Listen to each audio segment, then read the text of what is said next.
Hola a todos, ¿cómo están? Bienvenidos a un nuevo video del canal.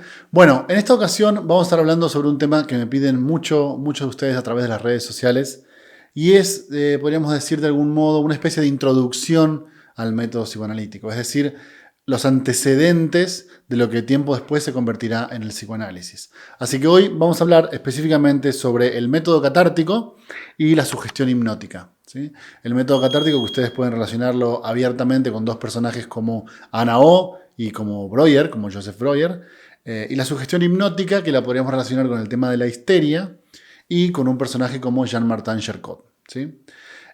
Así que bueno, les propongo que trabajemos un poco al respecto. Yo tengo mis notas acá como siempre y voy a ir mencionando algunos puntos relevantes para mí de estos tratamientos pre-psicoanalíticos, ¿sí? Tratamientos anteriores a la existencia del psicoanálisis.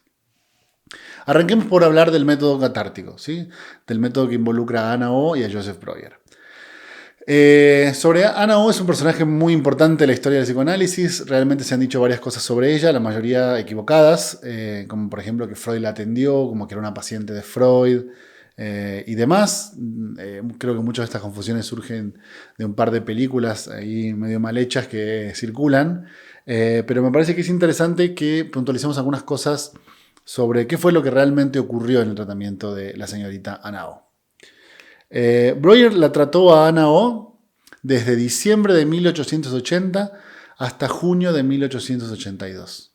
¿Sí? Ese fue realmente el periodo de duración del tratamiento de la señorita Ana O. Ahora, el problema de Ana O era una muchacha de 21 años que tenía una amplia sintomatología de lo que hoy abiertamente caracterizaríamos como histérica. Por supuesto, si les interesa analizar todo esto que estamos planteando, lo pueden encontrar en un texto de Freud y de Breuer que se llama Estudios sobre la histeria, un texto de 1895 que está editado en las obras completas de Freud, porque digamos es como un trabajo en conjunto entre Breuer y Freud. Breuer le da una mano un poco a un Freud muy joven que recién estaba empezando. Breuer le da una mano y deciden publicar juntos un estudio, en este caso sobre los temas de la histeria, y cada uno publica cosas de algunas pacientes que habían atendido. ¿Sí?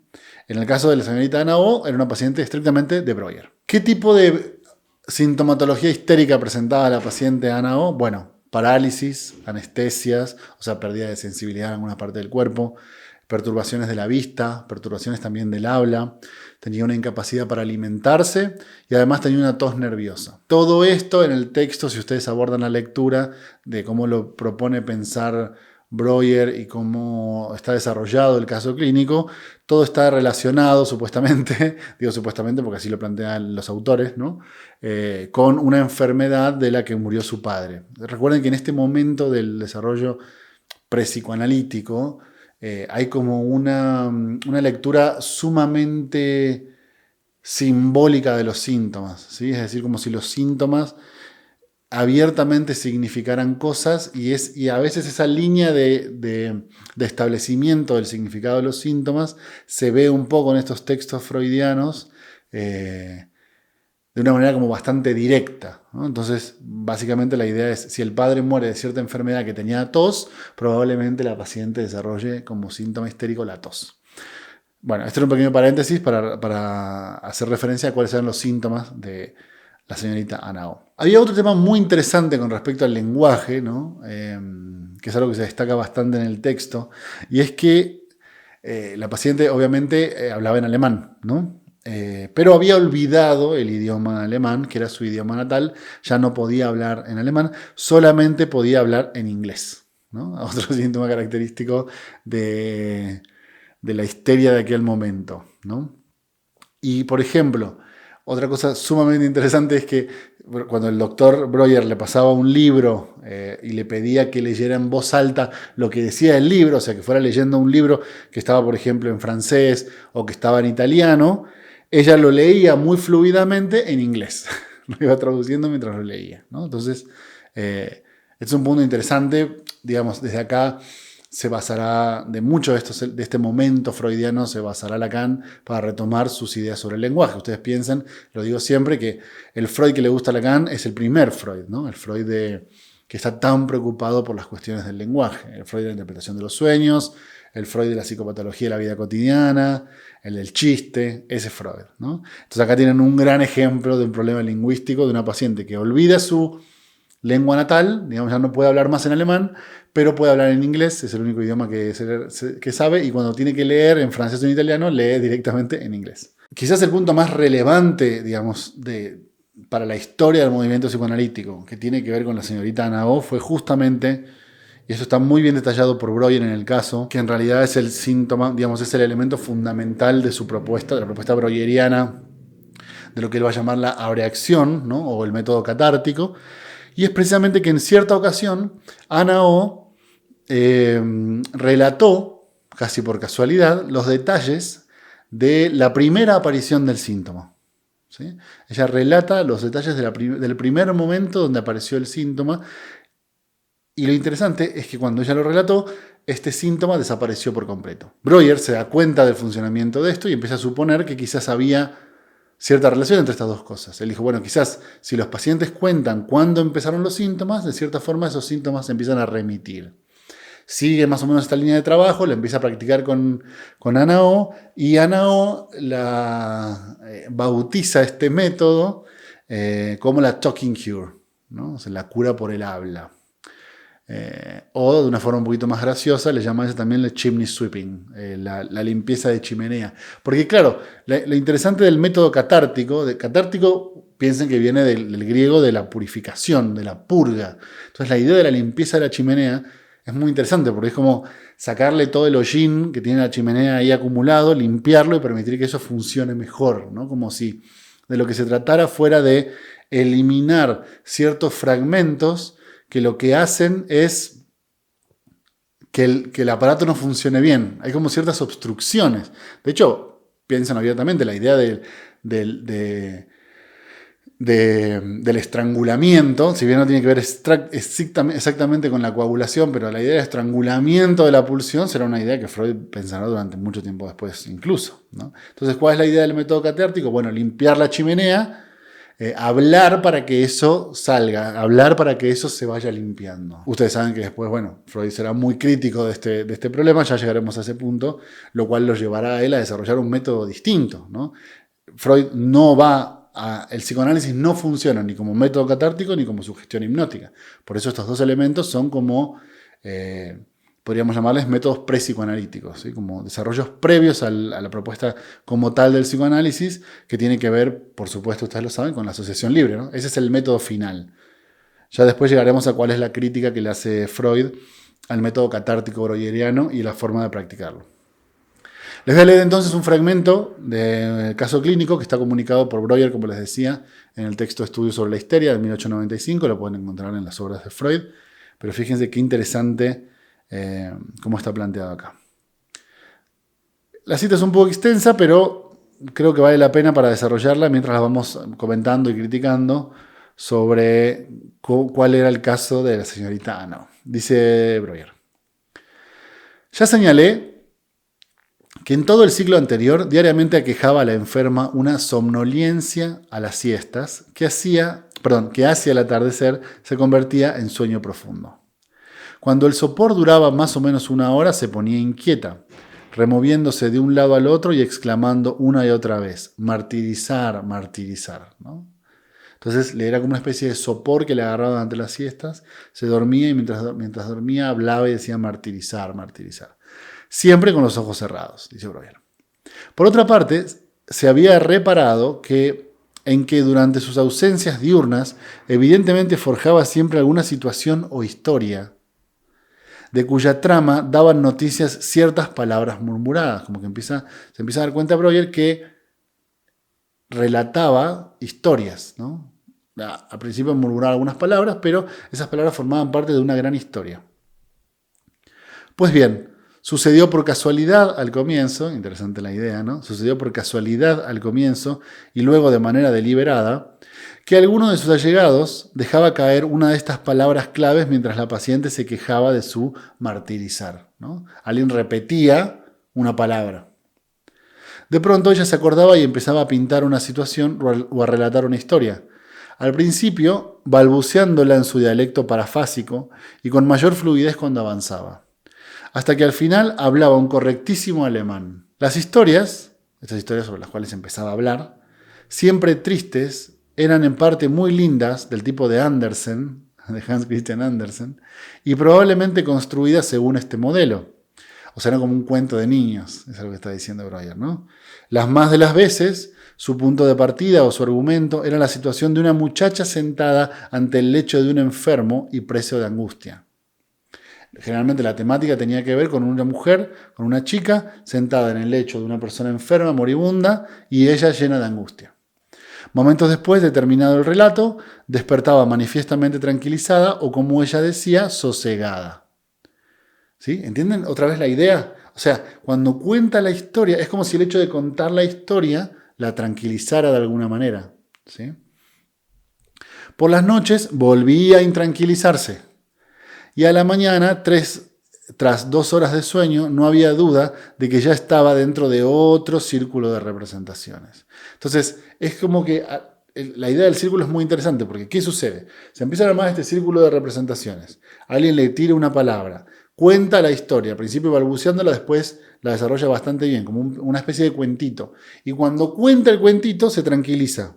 Y después el ciclo vuelve a empezar. Si en la hipnosis del anochecer no podía referirme la historia, le faltaba aquella calma, y al día siguiente era preciso que refiriera 2 historias para producir esa tranquilidad. Era como una cuestión que se acumulaba, ¿entienden? Por eso la idea del chimney sweeping y toda la propuesta económica freudiana tiene mucho sentido, porque siempre se está pensando como algo que se acumula, ¿ven? Como algo que se acumula y que hay que limpiar, y que hay que vaciar, y que hay que eliminar. Entonces, ¿qué dice Breuer? Si durante la hipnosis de la noche ella no lograba contar la historia, al otro día tenía que contar 2 historias para sentirse igual de bien, ¿no? Se acumulaba el malestar. Lo esencial del fenómeno descrito, la acumulación y condensación de sus ausencias en la autohipnosis del anochecer, la eficacia de los productos fantásticos con estímulo psíquico y el alivio y eliminación del estado estimulador mediante su declaración de la hipnosis, permaneció constante a lo largo de medio año de observación que restaba.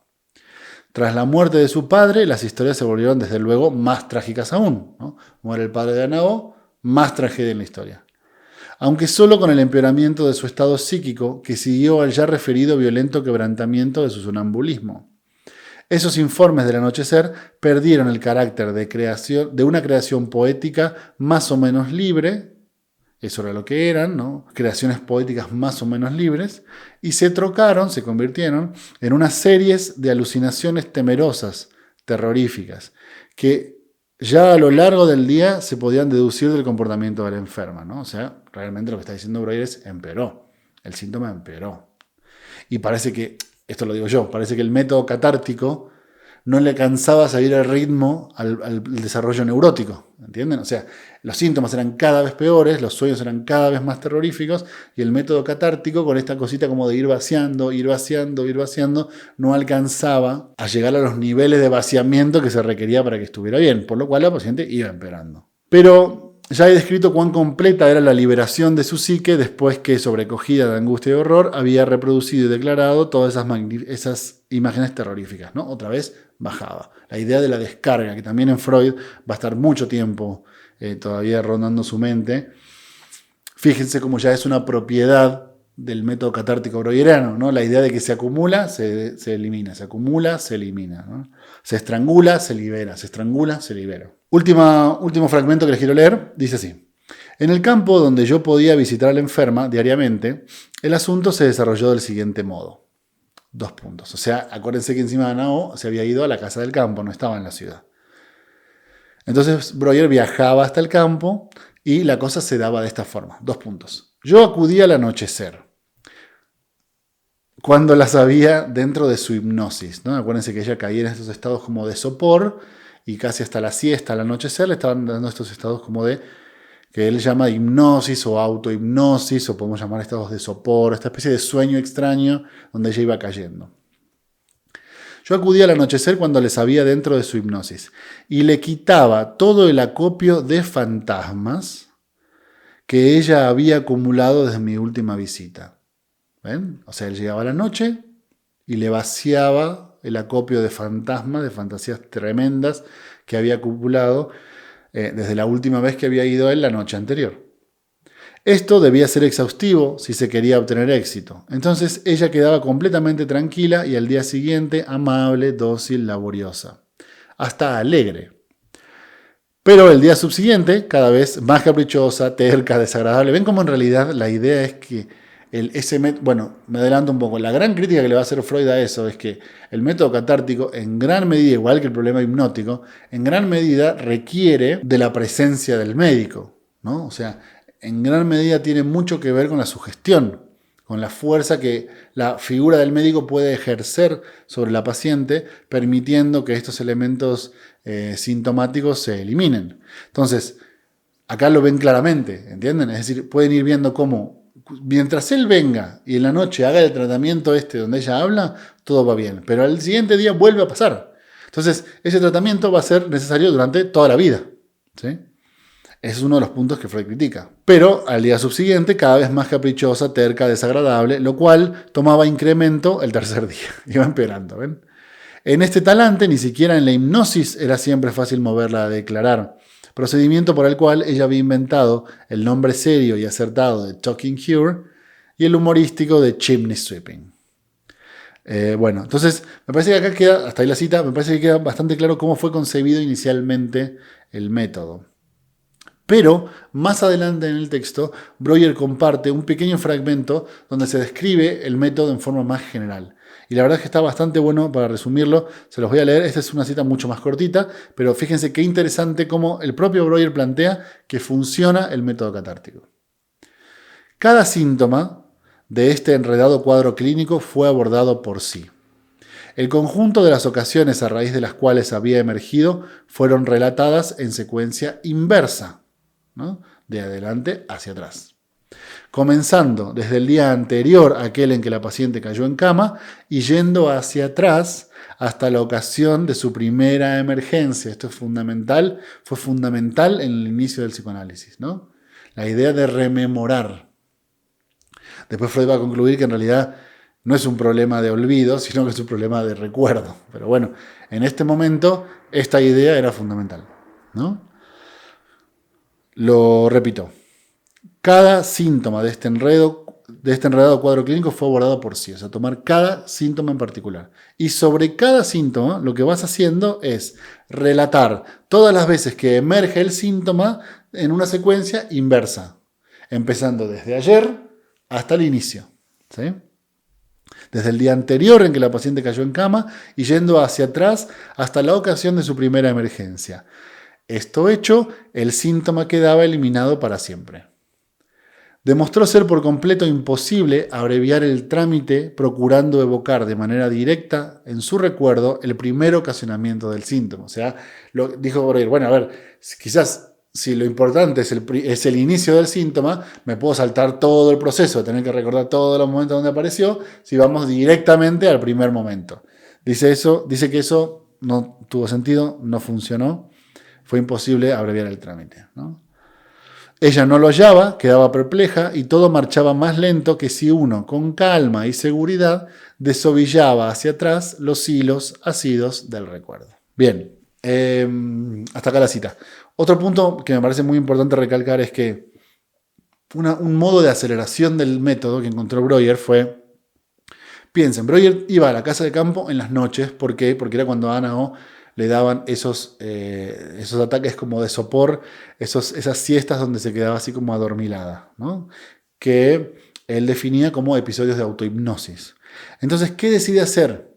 Para poder duplicar el tiempo del trabajo, decide él mismo hipnotizarla por la mañana también, para poder trabajar por la mañana. Ya no esperar solamente a la autohipnosis o al sopor de la noche, sino también por la mañana él mismo hipnotizarla para poder ver si puede hacer el mismo tratamiento de chimney sweeping, pero 2 veces al día, ¿no? Y ahí es como ya ven que se va introduciendo el tema hipnótico por parte del médico, incluso en Breuer, ¿no? Cuando todavía, ya después hablaremos sobre la influencia de Charcot sobre Freud. Ahora, ¿cómo termina esta historia clínica? Breuer iba por la noche, iba por la mañana, se abocó tanto al tratamiento de Ana O, que cuenta el propio Jones, ¿no? Siempre guiado por el mismo Freud, en esa especie de biografía que hizo, que la mujer de Breuer empezó a sentir celos, ¿no? Se empezó a enojar de que Breuer le prestara tanto tiempo y tanta atención a esta paciente. Entonces, cuando Breuer se dio cuenta de estos celos, supongo que un poco movido por su mujer, decidió interrumpir el tratamiento, decidió ya no atenderla más a Ana O. Y Ana O, que había estado mejorando, se enfermó, cuando se enteró de que Breuer no le iba a atender más, se enfermó más que nunca, ¿no? Empezó a tener dolores de parto, ¿sí? Estaba embarazada de Breuer, eso es lo que ella decía, ¿no? En todos los textos que uno va a buscar, la idea y lo que proponen Freud y Breuer era que era una especie de embarazo histérico, ¿no? Pero lo concreto es que ella empezó a tener dolores de parto como tal y empezó a decir que estaba embarazada del doctor Breuer. Entonces, Breuer, lo que se le ocurre hacer al respecto, nos imaginamos que muerto de miedo, como dice Lacan en el inicio del seminario 8, seguro ustedes se van a acordar que Lacan dice al principio del seminario 8 que en el psicoanálisis, en el principio fue el amor, y no solamente se refiere, dice Lacan, al amor de Ana O hacia Breuer, sino el hecho de que Breuer también la amó, ¿no?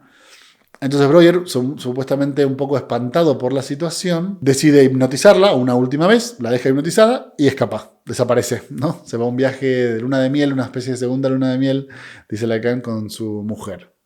Esto lo podemos buscar en un texto muy interesante de Henry Ellenberger que se llama The Story of Ana O. Y bueno, ahí termina el caso de Ana O, digamos, eso es todo lo que viene relatado en los estudios sobre la histeria, porque después de este pequeño exabrupto del embarazo de Breuer y el hecho de que la mujer de él se pusiera celosa, nunca más la volvió a ver a Ana O, nunca más la atendió. Entonces, lo último que me gustaría decir es, aclarando un poco lo que mencionaba al principio sobre si Freud hubiera atendido a Ana O no, piensen que Breuer la trató desde diciembre de 1880 hasta junio de 1882. Este texto es publicado, Estudios sobre la Histeria se publica en el 85. Y Freud se entera del caso, o sea, Breuer le cuenta sobre el caso, el 18 de noviembre de 1882. O sea que Freud nunca atendió a Ana O. O sea, Freud se entera del caso mucho tiempo después de que incluso Breuer ya no atendiera a Ana O, pero deciden recopilarlo como uno de estos casos dentro de los estudios sobre la histeria y lo publican como tal, ¿sí? Pero que quede muy claro, Ana O nunca fue una paciente de Freud, fue paciente de Joseph Breuer.